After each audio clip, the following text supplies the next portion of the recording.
বুকুৰে মাজতে তুমি মন মোৰ দি থকা তুমি বহুদূৰ নিজৰাৰ দৰে তুমি আছা বৈ হিৰে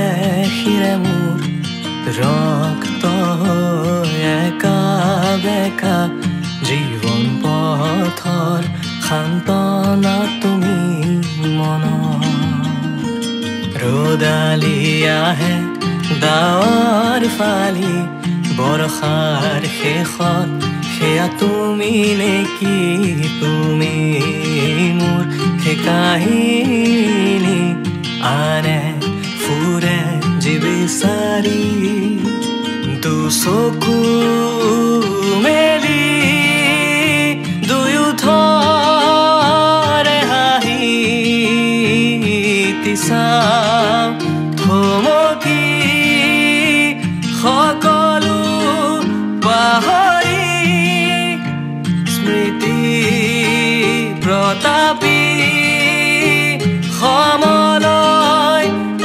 অনুভূতিৰ মানুহে ইয়াকে প্ৰেম বোলে নেকি কাষতে তোমাৰ ৰম ছায়া হৈ পৰিব নিদিওঁ ভাঙি সময়ৰ পাতত লবা লিখি দুচকু থলে লাজে চকু ঢাকি যায় কেতিয়াবা তোমাক কন্দুৱাও যদি ক্ষমা কৰি দিবা তুমি তুমি যে উপহাৰী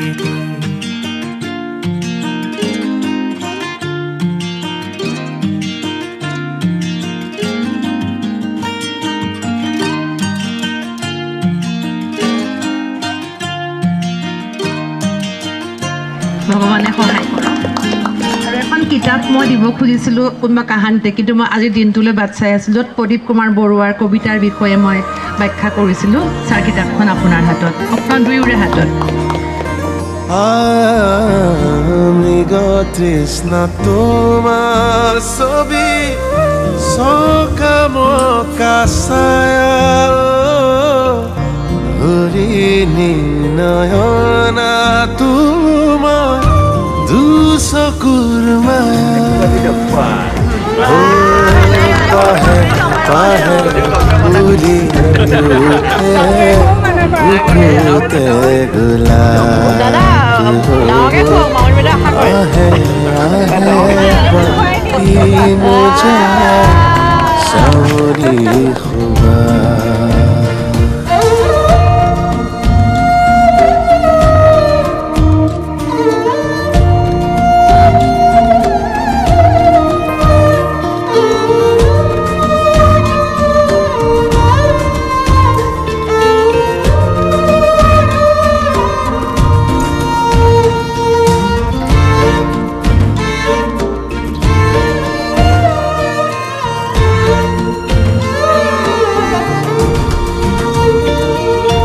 হৃদয়ৰে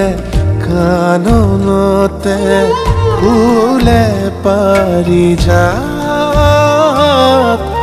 পৰাণৰে কুহে কুহে অমিয়া শুবা পুৰণিৰ ফাকেৰে সৰকিয়াহে হেঙুলীয়া তোমাৰে খোজত পদুমৰ কলি খুপাত বাবৰি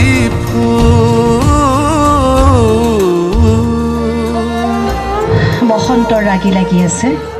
ৰিৰিয়াই বাজি আছে এটা বসন্তৰ বাঁহী আৰু আমি সাজুহি হৈছোহি এহাল ডেকা গাভৰুক স্নেহ মৰম আৰু শুভেচ্ছা জনাবলৈ যাতে ঠিক 50ৰ দৰিয়লি দি গৈ গৈ গৈ গৈ 100টা শৰত দুয়ো হাতেৰে ঢুকি পায় সেয়েহে মই মোৰ প্ৰথম মোৰ নিজৰ এটা কবিতাৰে মই দুয়োকে শুভকামনা জনাইছোঁ। শুভকামনাৰ ফুল পুৱাৰ বতাহজাকে ক'লেহি আজি সকলোবোৰ ফুল তোমালোকৰ বাবে। কেতেকী ফুলৰ প্ৰথম সুবাস ছাতিও আজি তোমালোকৰ। সোণালীবোৰ গালে মুখে ছটিয়াই বসন্তই পুৱাতে ক'লেহি চোৱা চোৱা ভাল পোৱাৰ সকলো ৰং আজি কেৱল তোমালোক দুজনৰ, বাকী সকলোবোৰ কেৱল সাক্ষী। তোমালোকৰ দুচকুত আজি ঘূৰাই দিলোঁ সেই যৌৱনৰ আকুলতা। উঠা হাতত ধৰি আগবাঢ়া সোণালীৰ বাটেদি শত শৰত ৰৈ আছে চোৱা আজি কেৱল তোমালোক দুজনৰ বাবে।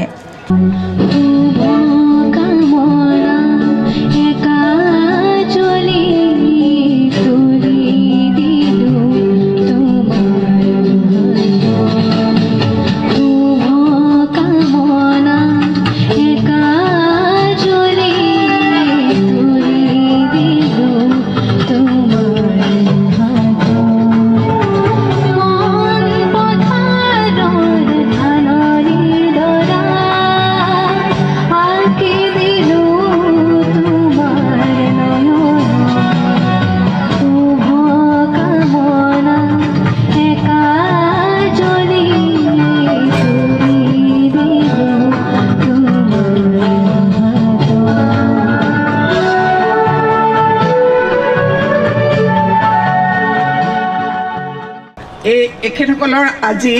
50তম বিবাহ বাৰ্ষিকী উদযাপন কৰিছে। মই ভগৱানৰ ওচৰত প্ৰাৰ্থনা কৰিছোঁ আমাৰ অতি মৰমৰ অতি ঘনিষ্ঠ বিপদে আপদে সদায় তেনেই ওচৰতে পোৱা এইজন সুসাহিত্যিক লেখক প্ৰদীপ বৰুৱা আৰু মামণি বৰুৱা দুয়ো সদায় এনেকৈয়ে থাকক আৰু তেওঁলোকৰ যিটো আদৰ্শ পৰিয়াল সেই পৰিয়ালটোৰ ল'ৰা বোৱাৰী নাতি নাতিনী সকলোৱে মামণি আৰু প্ৰদীপ বৰুৱাৰ ঐতিহ্য বহন কৰি আমাৰ সমাজখনক সুশৃংখল কৰি ৰাখক। নাতিনীজনীয়ে যেতিয়া গান গাইছিল মোৰ তেতিয়া মনত পৰিছিল প্ৰদীপ বৰুৱাই যেতিয়া গান গাইছিল। প্ৰদীপ বৰুৱা এজন গীতিকাৰ সুৰকাৰ নিজে গাই। আজি ডক্টৰ প্ৰদীপ বৰুৱা আৰু মামণি বৰুৱাৰ 50 বছৰীয়া যি বিবাহ বাৰ্ষিকী তালৈ মোক নিমন্ত্ৰণ কৰাৰ বাবে মই প্ৰথমতে তেওঁলোকৰ পৰিয়ালটোলৈ ধন্যবাদ জনাইছোঁ। প্ৰদীপ বৰুৱা আৰু মামণি বৰুৱা মোৰ চুবুৰী বন্ধু, গতিকে তেখেতসকলক পায়ে থাকোঁ। তথাপি আজি এই বিশেষ অনুষ্ঠানটোত মই উপস্থিত হ'বলৈ পাই নিজকে বৰ আনন্দিত আৰু নিজকে বৰ সৌভাগ্যৱান যেন লাগিছে। তেওঁলোকৰ পৰিয়ালটো এটা সুখী পৰিয়াল। মই তেওঁলোকৰ সকলোৰে সুস্বাস্থ্য আৰু সুন্দৰ এটা আদৰ্শৱান পৰিয়াল বুলি মই তেওঁলোকক সকলোকে ক'ব বিচাৰিছোঁ। বৰুৱাই সংসাৰ আৰম্ভ কৰা 50 বছৰ হৈ গ'ল। এই 50 বছৰত তেখেতসকলৰ উত্থানহে মই দেখি আহিলোঁ। মই যিমান দিনৰ পৰা তেখেতসকলক গম পাইছিলোঁ চিনি পাইছিলোঁ তেখেতসকল এখন সুন্দৰ সংসাৰৰ অধিকাৰী, এখন সফল সংসাৰ ইতিমধ্যে কৈছোঁৱেই। আৰু দুয়ো প্ৰতিভাৰ কথা কি ক'ম। ডক্টৰ বৰুৱা তেখেতটো বহুমুখী প্ৰতিভাৰ এজন ব্যক্তি। দুয়ো সময় আৰু প্ৰযুক্তিৰ সৈতে সমানে খোজকাঢ়ি যোৱা দুজন ব্যক্তি।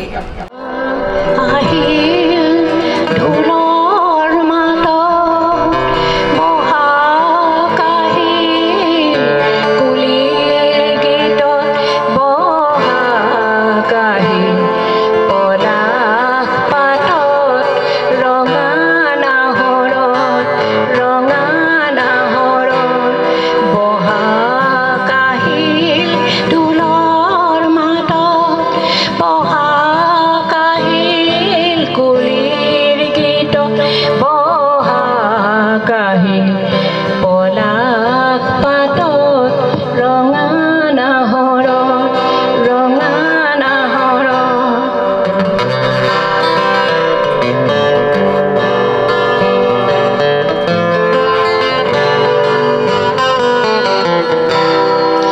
হেৰাল তাৰ উন্মনা সেউজ গুৰবী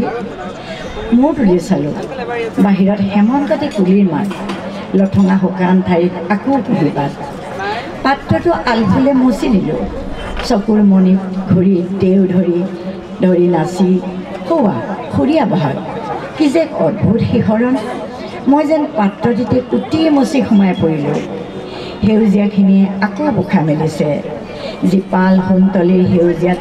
ফুটি উঠিছে সতেজ ফুল চুই চাবলৈকে ভয় কিজানিবা ইও এক কাগজৰে ফুল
যদি মই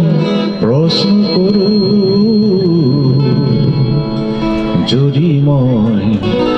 প্ৰশ্ন কৰোঁ যদি কেতিয়াবা ভাষাবোৰ শেষ হয় নাও মেলোঁতেই ভাবো সাগৰত এই কবি তুমি কিদৰে বুজিবা কবিতাৰাণী মৰত যদি মই প্ৰশ্ন কৰোঁ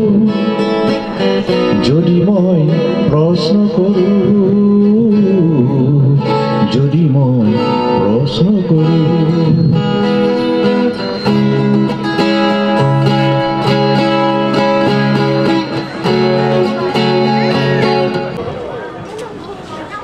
বাৰিষাৰ ৰাতি তোমাৰ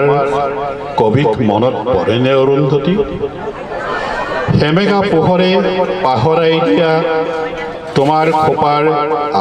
আবেলি গুণ মনত পৰেনে অৰুন্ধতী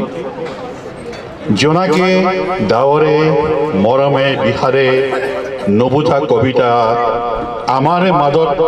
ভগা সপোনৰ অতন বাধা মনত পৰেনে অৰুন্ধতী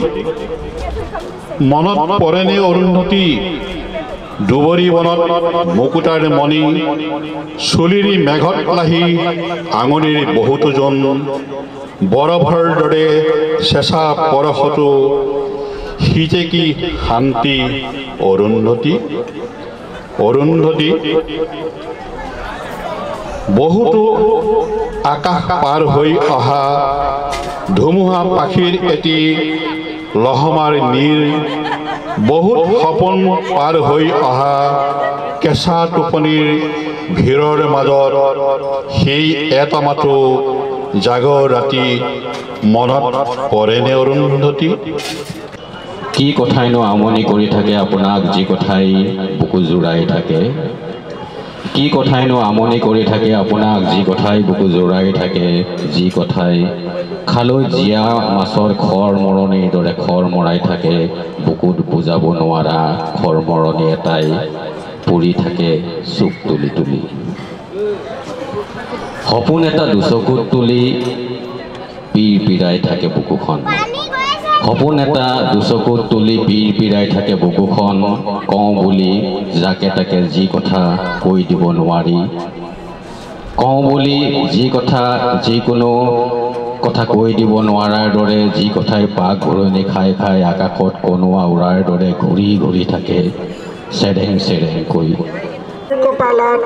ডগমগীয়া তেজাল বেলিটি এহেজাৰ প্ৰতিশ্ৰুতিৰে ভৰা প্ৰেম বিশ্বাস আশ্বাস ভালপোৱা আশা প্ৰত্যাশা প্ৰতিটিৰে ভৰা তেজাল বেলিটি থাপি দিলা বুকুত অযুত সাহস জীয়াই থকাৰ এসাগৰ সোণালী হেঁপাহ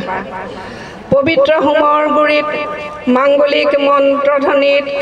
ধ্বনিত ক্ষণত আদৰি আনিলা মোক তোমাৰ হৃদয়লৈ মিলনৰ সাক্ষী হ'ল পবিত্ৰ হোমাগ্নি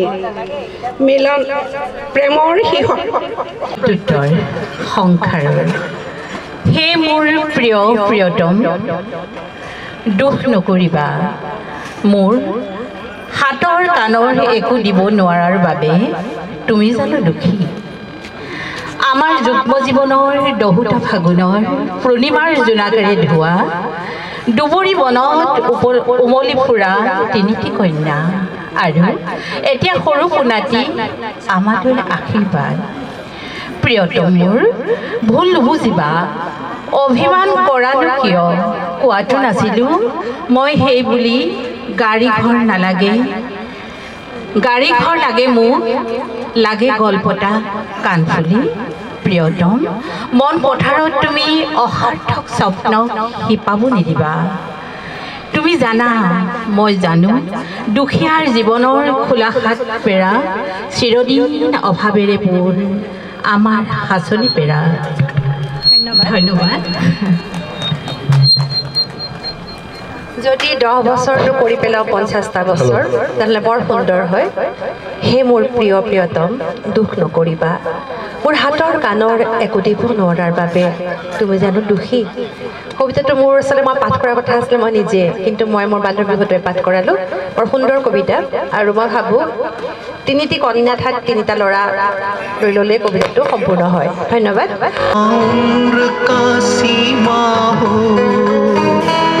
ना जन्म का हो बंधन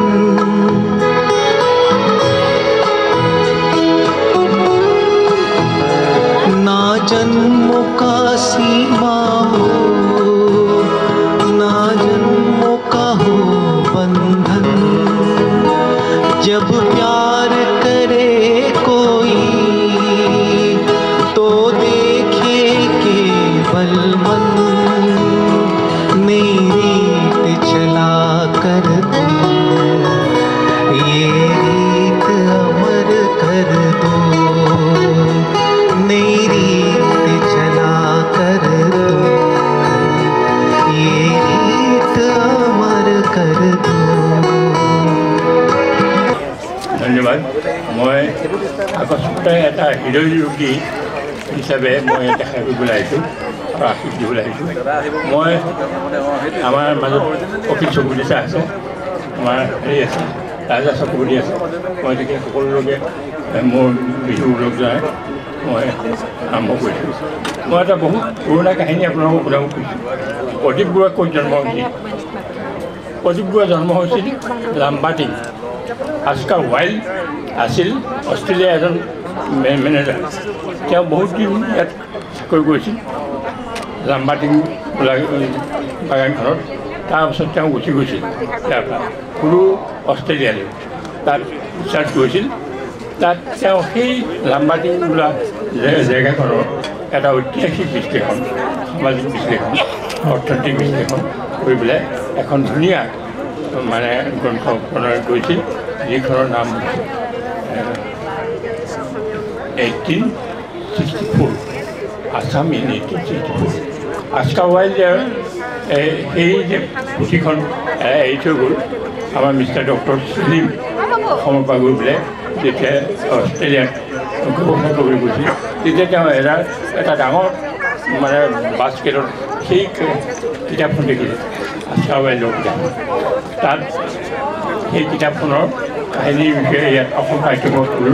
সেইখন অসম সাহিত্য সভাই তেওঁ ক'লে সেইখন আমি ৰিপিট কৰিম 18 আছাম আৰু সেইখনে পৰৱৰ্তী কালত নাম হ'লগৈ দফলাগিৰি প্ৰায়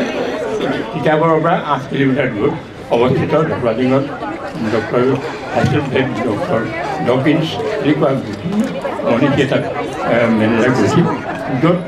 খাপ লৈ অকণমানি প্ৰদীপে ৰৈ থাকে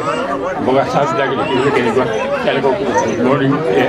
গুড ইভিনিং দিয়ে এনেকুৱা মাজত তেওঁ জীৱনৰ চৰ্চা জীৱনৰ এটা কাল পাৰ হৈ গ'ল আৰু মই সেই কাহিনীটো সেই লাম্বাডিং বাগানখন দফলাডিং তাৰে ডক্টৰ চন্দ্ৰ কটকী ডক্টৰ প্ৰফুল্ল কটকী ডক্টৰ পুষ্প কটকী এনেকুৱা এইসকল মানুহে বীৰত্বৰ মানে আপোনাৰ যোৰহাটৰ বিদ্যুৎ পৰিয়ালে মানুহ বাহিৰে তাত জন্মগ্ৰহণ কৰিছে সেই লাম্বাডিং যিখন বৰ্তমান দফলাডিং সকলোকে প্ৰথমতে বিহুৰ অলপ জনাইছোঁ শ্ৰদ্ধা জনাইছোঁ আজি 50 বছৰ বিবাহ উপলক্ষে যি অনুষ্ঠান হৈছে আমি দাদাক সৰু দাদা বুলিয়ে মাতোঁ সৰুৰে পৰাই পায়ে আহিছোঁ প্ৰথম অৱস্থাত আমি যেতিয়া সৰু সৰু ল'ৰা ছোৱালী হৈ আছিলোঁ তেওঁ অনেক কবিতা অনেক গান আমি চকুৰ আগত দেখা আৰু কিছুমান বাস্তৱ পটভূমিত লৈ পেলাই লেখা কবিতাৰ প্ৰতি আমি তেতিয়াই আকৃষ্ট হৈছিলোঁ তেওঁ এনেধৰণে অকল কবিতা নাটক বা নিজে একাংকিকাৰ বা অন্য নাটকত ৰোল কৰা কথাই নহয় বিভিন্ন ধৰণৰ অনুষ্ঠানো প্ৰতিষ্ঠানো তেওঁ নিজে নিজৰ দায়িত্বত চলাই বিশেষকৈ সেই সময়ত মইনা পাৰিজাতৰ এটা পয়োভৰ কথা আছিল সেউজী মইনা পাৰিজাত নাম দি নিজে অনুষ্ঠান এটা পাতি সেই গড়চৈকতা অঞ্চলৰ সকলো ল'ৰা ছোৱালীক এটা নতুন দিশত আগবঢ়াই লৈ যোৱাৰ ফলপ্ৰসূ হিচাপেই আমাৰো বিশ্বাস হয় আজি আমিও তেনে অনুষ্ঠানৰ গহীনাতে ৰাইজৰ আগত থিয় হ'বলৈ সাহস কৰিছোঁ বা বিভিন্ন কাম কৰিবলৈ সাহস পাইছোঁ সেইকাৰণে তেওঁৰ প্ৰতি আমাৰ এটা কৃতজ্ঞতা আছে গুণীৰ গুণ বুজিবই লাগিব গুণক শ্ৰদ্ধা কৰিবই লাগিব আজিৰ এই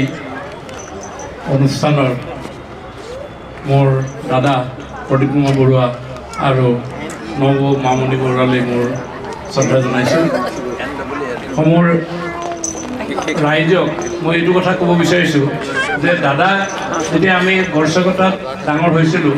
মই সৰু আছিলোঁ তেতিয়া দাদাই গানবিলাক লিখে মোৰ হতে গানবিলাক গোৱায় এই যে অকণমান আগতে ক'লে কিন কিন বৰষুণে আমনি কৰে দাদাই প্ৰথম লিখি মোক মোৰ হতে গোৱাইছিল মই সৰুতে গান গাইছিলোঁ অলপমান তেতিয়া পিছত নোৱাৰা হ'লোঁ যা হওক দাদাই যেতিয়া কৈছে মই নোৱাৰা হ'লোঁ দাদাই এটা কথা মোক কৈছিলে যে তই মানুহৰ আগত যদি কৱ যে তই গান গাব নোৱাৰ এতিয়া তেতিয়া তই ক'ব এতিয়া ইনষ্ট্ৰুমেণ্ট নহ'লে মই নাগাওঁ মোক এইটো কথা কৈ দিছিলে দাদাই কিন্তু গতিকে মোৰ সেইটোৱে থাকিলে এতিয়া আৰু মই গান গাব নোৱাৰা হ'লোঁ এই সৰুতে গাইছিলোঁ খালি কিন্তু দাদাই গানবিলাক মোক লিখি লিখি দিয়ে কৰে আৰু দাদা একচুৱেলি দেউতাৰ অবিহনে আমাৰ দুই দাদাই আমাক ডাঙৰ কৰিছিলে মোৰ ভাইটি ডক্টৰ প্ৰকাশ বৰুৱা আপোনালোকে হয়তো সকলোৱে জানে যোৰহাটৰে সকলোৱে জানে সকালতে এই ইহ সংসাৰ এৰি যাবলগীয়া হ'ল কিন্তু আমাৰ দুইটা ভাইটিক দাদাহঁতে ডাঙৰ কৰা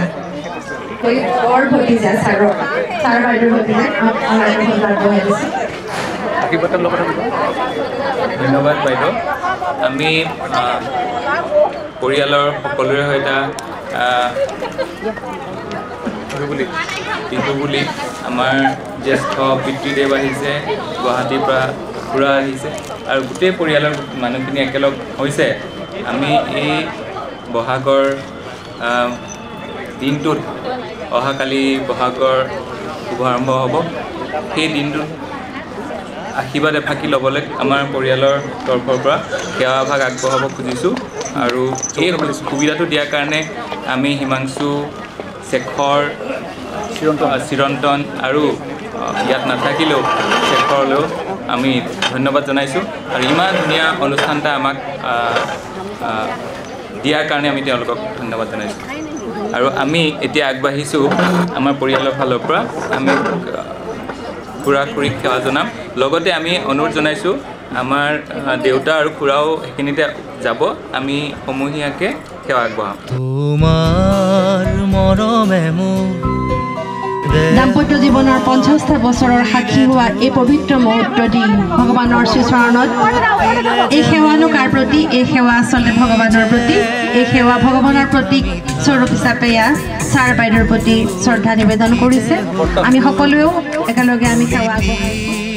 কুসুমে হ'ল কৰবি উপচি গ'ল কি যে ভাল লগা তোমাৰ মৰমে মোৰ সৰুদা আৰু সৰু বৌ বুলি ক'লে মানে দেউতা আজিৰ দিনটোত কল পচলাৰ পৰা মাছৰ পৰা চব মানে পৰ্তাবৰ মানে বান্ধে আৰু সেইটো পৰম্পৰা দেখি আহিছোঁ আৰু ভাল লাগিছে ডাঙৰ ভতিজা হিচাপে সেইটো খুব অন্ধা এতিয়া খুব সুন্দৰকৈ পৰিচালনা কৰি আছে ঘৰখন আমাৰ গোটেই পৰিয়ালটো একতাৰ দোলে বান্ধি আছে আজিও আমাৰ সেই পৰিয়ালটো বৃহত্তৰ পৰিয়ালটো পৰম্পৰাৰ পৰা আঁতৰি যোৱা নাই যদিও 50 বছৰ বৰমা বৰদেউতাই গৰকিছে এটা সাংঘাতিক ধৰণৰ অনুষ্ঠান আচলতে তেওঁলোক সফল পিতৃ মাতৃ সফল এটা কাৰণেই কৈছোঁ যে তেখেতৰ পুত্ৰ আৰু বোৱাৰী খুব সুন্দৰকৈ একতাৰ দোলেৰে বান্ধি ৰাখিছে তিনিওজন পুত্ৰই আজিও আদেশ মানে বৰমা বৌ তিনিওগৰাকীকে আজিলৈকে অকণো কাজিয়া লগা মই নেদেখিলোঁ আচলতে তাৰ গুৰি ধৰোঁতা হৈছে সফল পিতৃ মাতৃ আৰু সেইকাৰণে পুনৰবাৰ মোৰ শ্ৰদ্ধা নিবেদিছোঁ গোপনতা তোমাৰ মৰমে মোৰ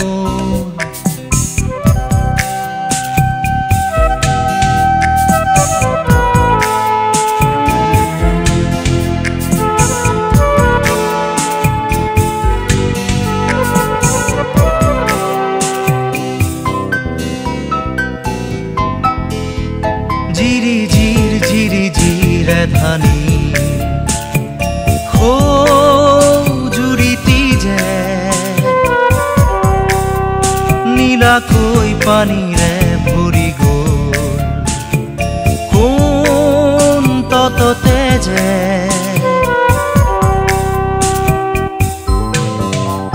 মৰম নদীতে যেন দি যে মিঠা মিঠা কি যে ভাল লগা